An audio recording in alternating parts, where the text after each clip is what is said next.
when we will share this with our friends who have not attended this session, they would be so jealous. It's our first IoT workshop, so we are very excited. This is what we have built. This is our IoT project with Arduino we have installed. It's very exciting that in the first year, just in 2 months, we are working on an IoT project. It feels very unreal.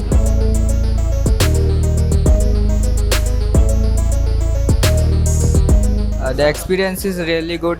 We have learned very new things today, and the IoT is very informative to us. We learned about the ESP drivers and how to set up these things. Many new things were learned today, and we learned about sensors and how robotic technologies are used in nowadays.